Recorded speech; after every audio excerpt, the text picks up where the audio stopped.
நான் சொன்ன வந்த அந்த கருத்துக்களை ஏற்றுக்கொண்டிருந்திருந்தால் இந்த இடம்பெயர்வுகள், அழிவுகள், இழப்புகள், துன்பங்கள், துயரங்கள் வந்திருக்காது என்பதுதான். ஆயுத போராட்டத்தினுடைய ஆரம்ப போராளி அல்ல நானும் ஒருவன் என்ற வகையில் இன்றைக்கு இந்த மக்கள் வர்ற கஷ்டங்களுக்கு நானும் ஏதோ ஒரு வகையில் காரணகத்தா.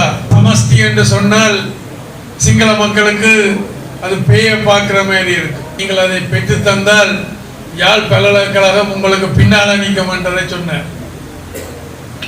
அப்போ நான் அவருக்கு சிரித்து போட்டு சொன்னேன், யாழ் பல்கலைக்கழகம் பின்னால் நிற்குதோ முன்னால் நிற்குதோ என்பதை பற்றி எனக்கு அக்கறை இல்லை. ஆனால் எனக்கு இது சம்பந்தமான ஒரு கடமை இருக்குது. ஒரு கைது ஒன்று ஏற்பட்டது, எல்லாரும் கேள்விப்பட்டிருப்பீர்கள்.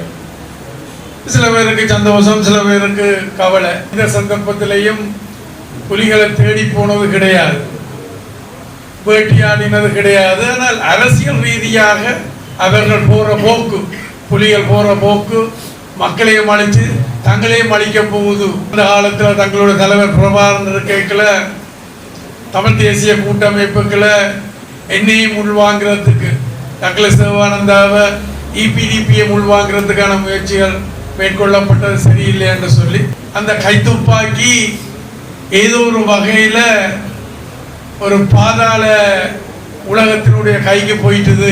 நான் ஒளிச்சோட வேண்டிய பிரபாகரனுக்கே நான் ஒளிச்சு விடாததான் உங்களுக்கு நான் ஏன் ஒளிச்சோட வேணும்?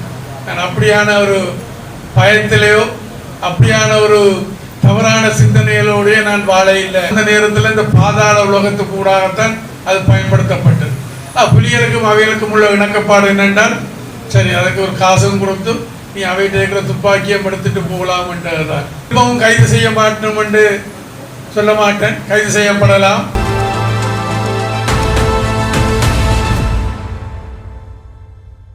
ஞானியிடம் அவருடைய சிஷியர் கேட்டான், ஏன் குருவே நீங்கள் ஒன்றையே திருப்பி திருப்பி சொல்லிக் கொண்டிருக்கின்றீர்கள் என்று சொல்லி. அப்ப இந்த ஞானி சொல்லுவார், மக்களுடைய மனதில் அது ஆழமாக பதிஞ்சு செயல் வடிவம் வருகின்ற வரையில் தான் அதுகளை சொல்லிக் கொண்டிருப்பதாக அவர் சொல்லி இருக்கின்றார். அதுபோலதான் என்னுடைய அரசியல் கருத்துக்கள், அல்ல சமூகம் சம்பந்தமான கருத்துக்கள். உங்களுக்கு தெரியும், ஒரு காலகட்டத்தில் நான் தமிழ் மக்களுடைய ஆயுத போராட்டத்தில் ஆரம்ப போராளிகளில் ஒருவனாக செயல்பட்டன. அதற்கு பிறகு அந்த போராட்டம் பலவீனப்பட்டு திசை திரும்புகின்ற பொழுது இலங்கை இந்திய ஒப்பந்தம் ஏற்படுத்தப்பட்டு அதற்கூடாக 13வது திருத்த சட்டத்தை கொண்டு வந்து அதற்கூடாக மாகாண சபை முறைமைகளை இங்கு கொண்டு வந்திருந்தார்கள். அப்ப எங்களுடைய போராட்டம் பலவீனப்பட்டு திசை திரும்பியபடியினால் இந்த மாகாண சபை முறைமைக்கூடாகத்தான் நாங்கள் முன் செல்ல வேண்டும் என்றதைத்தான் நான் அன்றிலிருந்து இன்று வரை சொல்லி வருகின்றேன். ஆனால் துரவசமாக அந்த கருத்துக்கள் போதிய அளவுக்கு மக்கள் மத்தியில் எடுபடவில்லை. அதற்கு மாறாக வன்முறைகளை அல்லது இனவாத கருத்துக்கள் தான் முன்னோக்கி போய்கொண்டிருந்தது. அப்ப நான் அன்று சொன்ன அந்த கருத்துக்கள் இன்று யதார்த்தமாக ஏற்றுக்கொள்ளப்பட்ட நிலையில் அல்லது ஏற்றுக்கொள்ளுகின்ற ஒரு நிலைமைக்கு வந்திருக்கின்றது. அப்ப அன்றைக்கே நான் சொன்ன வந்த அந்த கருத்துக்களை ஏற்றுக்கொண்டிருந்திருந்தால் இந்த இடம்பெயர்வுகள், அழிவுகள், இழப்புகள், துன்பங்கள், துயரங்கள் வந்திருக்காது என்பதுதான் என்னுடைய வலுவான கருத்தாக இருக்கின்றது. உங்களுக்கு தெரியும், நான் 3 ஆணாக்களை பழமையாக சொல்வதுண்டு. ஒன்று எங்கட மக்களுடைய அபிவிருத்தி தொடர்பானது. முதலாவதான மக்களுடைய அன்றாட பிரச்சனைகளுக்கான தீர்வு, இரண்டாவது மக்களுடைய அபிவிருத்திக்கான தீர்வு, மூன்றாவது மக்களுடைய அரசியல் உரிமைக்கான தீர்வு. இந்த மூன்று ஆணாக்களையும் முன்வைத்து நாங்கள் 90ஆம் ஆண்டு மீண்டும் நான் இலங்கைக்கு வந்து இந்த அரசியலை முன்னெடுத்திருந்தோம். நான் அப்படியே வெளிநாட்டுக்கு போயிருக்க முடியாது என்றல்ல, எனது ஆயுத போராட்டத்தினுடைய ஆரம்ப போராளி அல்ல நானும் ஒருவன் என்ற வகையில் இன்றைக்கு இந்த மக்கள் வர்ற கஷ்டங்களுக்கு நானும் ஏதோ ஒரு வகையில் காரணகத்தா, அதாவது இந்த தார்மீக பொறுப்பு எடுத்தவன் என்ற வகையில் தான் நான் 86ஆம் ஆண்டு மே மாதம் இந்தியாவுக்கு போய் 90ஆம் ஆண்டு மே மாதம் நான் இங்கே திரும்பி இருந்தேன். அப்போ இங்கே இலங்கை இந்திய ஒப்பந்தம் ஏற்படுத்தப்பட்டு இந்திய படைகளுடைய செயல்பாடுகள் இங்கே இருந்த பொழுது நீங்கள் அன்றைக்கு என்ன நடந்தது என்றெல்லாம் நீங்கள் கேள்விப்பட்டிருப்பீர்கள். ஆனால் அந்த சம்பவங்கள் நல்லதோ கெட்டதோ எனக்கும் அதுக்கும் எந்த சம்பந்தமும் இருக்கவில்லை. அப்புறம் நான் 90ஆம் ஆண்டு மே மாதம் அளவில் திரும்பி வருகின்ற பொழுது இந்திய படை இந்தியாவுக்கு திரும்பி சென்று கொண்டிருக்கின்ற அந்த காலகட்டம். அப்ப நான் முன்வைத்த அந்த அரசியல் இலக்கு என்பது மத்தியில் கூட்டாட்சி, மாநிலத்தில் சுயாட்சி என்பது. உங்களுக்கு தெரியும், இங்க இலங்கையில சமஷ்டி என்று சொன்னால் சிங்கள மக்களுக்கு அது பேய பார்க்கிற மாதிரி இருக்கு. ஒற்றையாட்சி என்று சொன்னால் தமிழ் மக்களுக்கு பிசாச பார்க்கிற மாதிரி இருக்கு. அப்ப இந்த ஒற்றையாட்சி, சமஷ்டி என்ற சொற்பதங்கள் இலங்கை அரசியலுக்கு எடுபடாது என நாங்கள் யதார்த்தமாக யோசிக்கின்றபடியினால் அப்ப நாங்கள் மத்தியில் கூட்டாட்சி, மாநிலத்தில் சுயாட்சி என்ற இதை முன்வைத்தனாங்க. அதற்கு இதுவரை தென்னிலங்கையில எந்த எதிர்ப்பும் இல்லை. அப்ப எங்களுடைய அரசியல் இலக்கு மத்தியில் கூட்டாட்சி, மாநிலத்தில் சுயாட்சி. அப்ப இதை அடைகிறதுக்கான வேலை திட்டமாக தேசிய நீரோட்டத்தில் கலந்து கொள்வது, நாடாளுமன்ற ஜனநாயகம், மற்ற தேசிய நல்லிணக்கம், இதற்கு ஊடாகத்தான் பிரச்சனைகளை தீர்க்கலாம் என்றதை முன்வைத்து அதோடு சேர்த்துத்தான் இந்த 3 ஆணாக்களையும் நாங்கள் முன்வைத்தாங்க. அந்த வகையில் இந்த விரலுக்கு தக்கின வீக்கம் என்ற வகையில் எங்களுடைய அரசியல் பலத்துக்கு ஏற்ற வகையில் இந்த 3 ஆணாக்கள்லையும் நாங்கள் எங்களுடைய பதிவை, எங்களுடைய பங்கை நாங்கள் செய்து வந்திருக்கின்றோம்.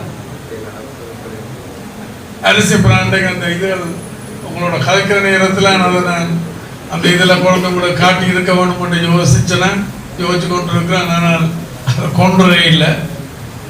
அப்போ அதில் அந்த 3 ஆணாக்கள்லே இளமக்கள் ஜனநாயக கட்சியாக நாங்கள் அரசியல் உரிமையாக இருக்கலாம், அபிவிருத்தியாக இருக்கலாம், அன்றாட பிரச்சனையாக இருக்கலாம், நாங்கள் பல இதுகளை செய்திருக்கிறோம்.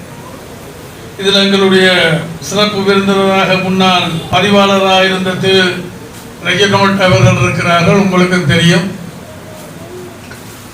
ஒன்று இந்த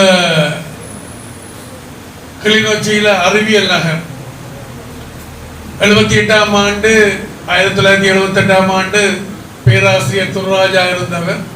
அவருடைய காலகட்டத்திலே இருந்து யாழ் பல்கலைக்கழகத்துக்கு ஒரு பொறியியல் பீடம் தேவை என்ற ஒரு கோரிக்கை இருந்தது. அது வருமானமே கோரிக்கையாக கோஷமாகத்தான் இருந்தது. பல வருடங்களுக்கு பிறகு 2013ஆம் ஆண்டில் தான் நாங்கள் அதை பெற்றுக் கொடுத்திருக்கிறோம். பொறியியல் துறை உங்களுக்கு தெரியும், கிளிநொச்சியில் அறிவியல் நகர் என்ற ஒரு கட்டிட அமைப்பு இருந்தது. அது முதல் புலிகள் அமைப்பினுடைய பாசறையாக செயல்பட்டிருந்தது.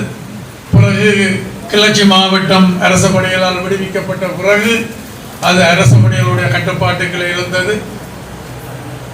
அப்போ அன்றைக்கு இருக்கக்கூடிய யாழ் பல்கலைக்கழகம் வசந்தி அரசரட்னம் அவர்களோடது தலைமையில் இருந்த அந்த அன்றே இருக்கக்கூடிய கல்வி அமைச்சர் எஸ்பி திசாநாயக்கா அவர்கள்ட்ட ஒரு கோரிக்கையை விடுத்தவர் அந்த அறிவியல் நகரை தங்களுடைய பல்கலைக்கழகத்துக்கு பெற்றுத்தர சொல்லி அவரும் ஓமன்ட்டு அங்கெல்லாம் போய் பார்த்துட்டு போய்க்கல. இராணுவம் மற்றது அரசாங்கம் எல்லாம் அதை மறுத்துட்டு இராணுவம் சொல்லி போட்டு அது ஏற்கனவே புலிகளுடைய பாசறையாக இருந்தது. ஆனால் நாங்கள் அதை விடுவிச்சிருக்கிறோம். ஆனால் தங்களுடைய பாசறையாக அதை செய்விக்க வேண்டும். அதை விட கொடுக்க முடியாது. ஆனால் 2013ஆம் ஆண்டு அந்த அந்த பட்டாதிபதிகள் என்ன கொழும்புல சந்தித்தவர் 8-9 பேர் என்று நினைக்கிறேன். அரசி எங்களுடைய துணைவேந்தர் வசந்தி அரசர் நம்முடைய தலைமையில் அப்போ எங்களுடைய பேராசிரியர் கந்தசாமி அவர்கள் தான் இந்த கோரிக்கையை முன்வைத்தார். நீங்கள் அதை பெற்று தந்தால் யாழ் பல்கலைக்கழகம் உங்களுக்கு பின்னால் நிற்கும் என்றதை சொன்னார். அப்போ நான் அவருக்கு சிரித்து போட்டு சொன்னேன், யாழ் பல்கலைக்கழகம் பின்னால் நிற்குதோ முன்னால் நிற்குதோ என்பதை பற்றி எனக்கு அக்கறை இல்லை. ஆனால் எனக்கு இது சம்பந்தமான ஒரு கடமை இருக்குது. இந்த யாழ் பல்கலைக்கழகத்துக்கு அதை பெற்றுக் கொடுக்க வேண்டும். பொறியியல் துறைகள் போன்ற துறைகளை அங்கு அமைக்க வேண்டும் என்ற வகையில் அன்றைக்கு ஜனாதிபதியாக இருந்த மஹிந்த ராஜபக்ச அவரோட கதைத்து அதை அன்றைக்கு நாங்கள்லாம் அதை முடிவித்து கொடுத்தனாங்க. ஒரு கைது ஒன்று ஏற்பட்டது, எல்லாரும் கேள்விப்பட்டிருப்பீர்கள். சில பேருக்கு சந்தோஷம், சில பேருக்கு கவலை. ஏடாப்பா இந்த ஆளுக்கு இப்படி நடந்துட்டேன்ட்டு. வேறு சில பேர் எதிர்பார்த்து கொண்டிருந்தவ ஏதாவது ஒன்று நடக்க வேண்டுமென்று. கடந்த காலத்தில் என்மேல என்னை கொள்றதுக்கு பல முயற்சிகள் மேற்கொள்ளப்பட்டது. அவையில் துரதிர்ஷ்டமாக என்னவோ தெரியல, அது முடிய இல்லை.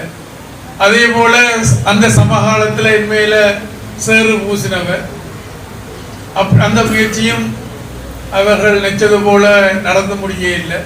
நான் தொடர்ந்தும் இருக்கிறேன். அப்போ இந்த ஆட்சியாளர்கள் ஆட்சிக்கு வந்தவுடனே அந்த ஆட்சியாளர்களுடைய பேரில் பல பேர் பல கருத்துக்களை சொன்னவர்.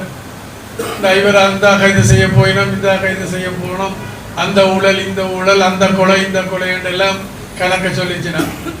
ஆனால் இதுவரை 1.5 வருஷம் கடந்துட்டு நடக்க இல்லை. ஆனால் கடைசியில் ஒரு துப்பாக்கி, ஒரு கை துப்பாக்கி சம்பந்தமான ஒரு பிரச்சனை 2025 இது வழக்கில் இருக்கிறபடியினால் நான் உங்களுக்கு இதை வெளிப்படுத்த கூட இருந்தாலும் நீங்கள் அது சம்பந்தமாக ஒரு தெளிவில்லாமல் இருக்கலாம் என்றதுக்காண்டி நான் சுருக்கமாக சொல்கிறேன். அதாவது 25 வருஷங்களுக்கு முதல் எங்களுடைய பாதுகாப்புக்காக பாதுகாப்பு அன்னைக்குள்ள நான் எந்த சந்தர்ப்பத்திலையும் புலிகளை தேடி போனது கிடையாது, வேட்டியாடினது கிடையாது. ஆனால் அரசியல் ரீதியாக நான் அதை விமர்சித்தது உண்டு. அதாவது அவர்கள் போகிற போக்கு, புலிகள் போகிற போக்கு மக்களையும் அழித்து தங்களையும் அழிக்க போகுது. இப்போ கிட்டடியில் கூட ஒரு ஒரு சைக்கிள் ஓடுற கட்சியினுடைய ஒரு செயலாளர் சொல்லியிருந்தார், கடந்த காலத்தில் தங்களுடைய தலைவர் பிரபாகரன் இருக்கைக்குள்ள தமிழ் தேசிய கூட்டமைப்புகளை என்னையும் உள்வாங்கிறதுக்கு டக்ளஸ் தேவானந்தாவை இபிடிபியை உள்வாங்கிறதுக்கான முயற்சிகள் மேற்கொள்ளப்பட்டது சரியில்லை என்று சொல்லி, ஏன்னா நான் அதை விரும்பி இருக்கேன். ஒரு தவறான வழிமுறை, மக்களை அழிக்கின்ற வழிமுறை. அதாவது புலிகளில் இருந்து இறந்தாலும் அந்த அந்த அவர்கள் வானத்தில் இருந்தோ வேறு கிரகத்திலிருந்து வந்தவர்கள் அல்ல, அவர்களும் எங்களுடைய சமூகத்தினுடைய பிள்ளைகள். அப்போ அந்த இறப்பு, அந்த அழிவு எங்களையும் பாதிக்கும். அந்த வகையில் தான் நான் பிரச்சனையை பார்த்து நான் ஒழிய அவர்கள் வேறு இயக்கத்தை சேர்ந்தவர்கள் என்ற வகையில் அந்த அழிவுகளை, அந்த இறப்புகளை நான் சந்தோஷம் கொண்டாடினது கிடையாது.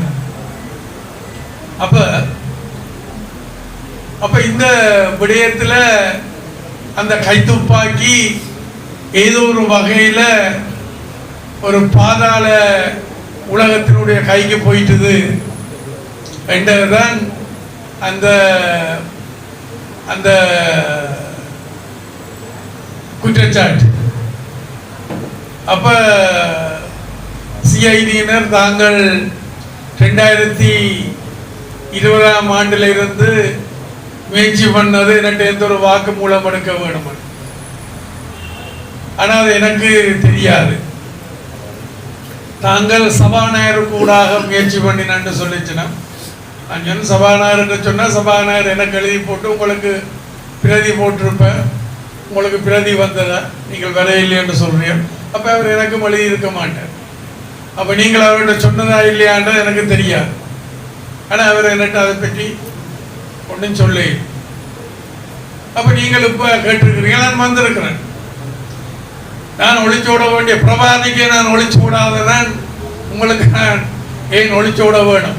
நான் அப்படியான ஒரு பயத்திலேயோ அப்படியான ஒரு தவறான சிந்தனைகளோடைய நான் வாழ இல்லை என்று அவர்களுக்கு என்னுடைய முறைப்பாட்டில் கொடுத்திருந்தேன். அப்ப அந்த துப்பாக்கி அவர்களுடைய கைக்கு போயிருக்குது. அப்ப என்னென்று போனது எனக்கு தெரியாது. நாங்கள் ஏற்கனவே எல்லாம் கையளிச்சிட்டோம்ன்ற நிலையில நான் இருக்கிறேன். ஆரம்பத்தில் நான் கட்சி ஆரம்பித்த நேரத்தில் நான் அதில் பெற்றுக்கொண்டிருக்கலாம். பிறகு கொடுக்குற நேரத்தில் கட்சியினுடைய வளர்ச்சிக்கு ஏற்ற வகையில் அடுத்தடுத்த மட்டங்கள் இருக்கிறார்கள், அதை கொடுத்திருப்பினோம் என்று சொல்லி நான் அவைகளுக்கு சொன்னேன். அப்போ உங்களுக்கு தெரியும், எங்களுடைய உறுப்பினர்கள், முக்கியமான உறுப்பினர்கள் எல்லாம் கொழும்புல தென்னிலங்கையில எல்லாம் கொல்லப்பட்டவர். அந்த நேரத்தில் இந்த பாதாள உலகத்துக்கு கூடாகத்தான் அது பயன்படுத்தப்பட்டது. புலிகளுக்கும் அவைகளுக்கும் உள்ள இணக்கப்பாடு என்னென்றால், சரி அதுக்கு ஒரு காசும் கொடுத்து நீ அவைகிட்ட இருக்கிற துப்பாக்கியை எடுத்துட்டு போகலாம் என்றார். இப்போ இது எப்படி நடந்ததுன்னு தெரியாது. நாங்கள் கையளிச்ச ஆயுதம் இராணுவத்திட்ட தான் நாங்கள் கையளிச்ச. நாங்கள் அந்த ஆயுதம் கூட கிட்டடியா கூட ஒரு 6-7 மாதத்துக்கு முதல் இந்தியன் ஜனாதிபதி இப்போ நாடாளுமன்றத்தில் கதை கேட்கல சொல்லியிருக்கிறார், இராணுவத்திட்ட இருந்தே ஆயுதங்கள் பாதாள உலகத்துக்கு போயிருக்கின்றார். நாடாளுமன்றத்தில் பேசியிருக்கிறார். நாடாளுமன்றத்தில் இன்னொன்னு சொல்லியிருக்கிறார், நாடாளுமன்றத்தில் பொய்ய பேசலாம், வழியால் உண்மையை பேச வேண்டும் என்றும் ஒன்றை சொல்லியிருக்கிறார். அவர் பல விடயங்கள் நாடாளுமன்றத்தில் அகழ்ச்சிருக்கிறார். அப்போ எது போய் எது உண்மை என்று தெரியாது, அது உங்களுக்கே வெளிச்சம். அப்போ உண்டு அந்த எங்கிட்ட கொல்லப்பட்டவர்கிட்ட போயிருக்கலாம், அல்லது நாங்கள் கையளிச்ச பின்பது போயிருக்கலாம். அப்போ அப்படி ஒன்று நடந்துட்டது, வழக்கு போய்கொண்டிருக்கின்றது. அதுக்காண்டி திரும்பவும் கைது செய்ய மாட்டோம் என்று சொல்ல மாட்டேன். கைது செய்யப்படலாம். அதுக்கு என்றால் இப்போ அரசியல் எல்லாத்துலேயும் அரசியல் இருக்குது. அப்போ அரசியல் காரணங்களுக்காண்டி எது ஒன்றை சொல்லி செய்யலாம். நான் அதை எதிர்கொள்றதுக்கு தயாராக இருக்கிறேன். தச்சில நாளைக்கு அப்படி நடந்தால் அப்புறம் உங்களுக்கு ஒரு குழப்பம் அல்லது ஒரு தயக்கம் வந்துடக்கூடாதுன்றதுக்காண்டி தான் நான் இதில் வச்சு சொல்கிறேன். அப்போ கிட்டடியில் ஒரு அந்த நிறுவனத்தோடு சேர்ந்த ஒரு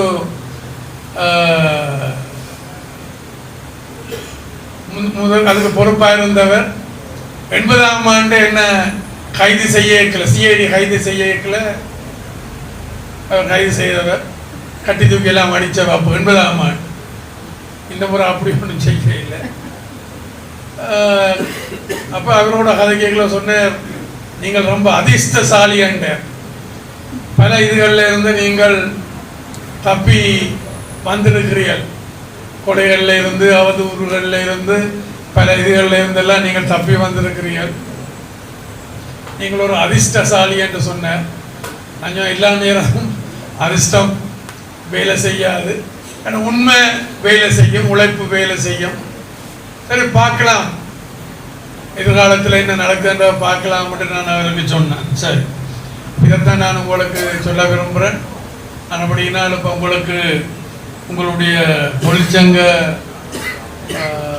நிர்வாக கூட்டம் நீங்கள் நடத்த போறீர்கள்.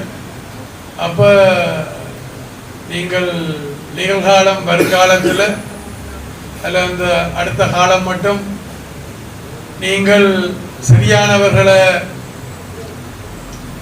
தெரிவு செய்வதற்கு கூடாக நீங்கள் எதிர்கொள்ளுகின்ற பிரச்சனைகளுக்கான தீர்வையும் நீங்கள் பெற்றுக்கொள்ளுவீர்கள். அதே போல அந்த பொறுப்பில் அந்த நிர்வாகத்தில் இருக்கிறார்கள் என்னோடையும் தொடர்பில் இருந்து சில விடயங்களை செய்து கொள்ளலாம் நினைக்கிறேன். நான் ஆட்சியில், நாடாளுமன்றத்திலேயும் இல்லை, ஆட்சியிலும் இல்லை. இருந்தாலும்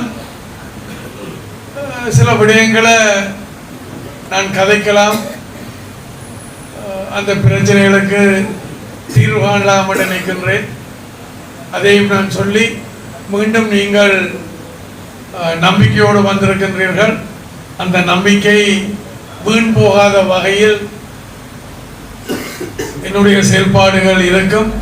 அதே நேரத்தில் நீங்களும் ஒரு பரஸ்பர புரிந்துணர்வோடு நடந்து கொள்ள வேண்டும் என்று கேட்டுக்கொண்டு இந்த வாய்ப்புக்கு நன்றி கூறி என்னுடைய உரையை முடித்துக் கொள்கின்றேன். நன்றி, வணக்கம்.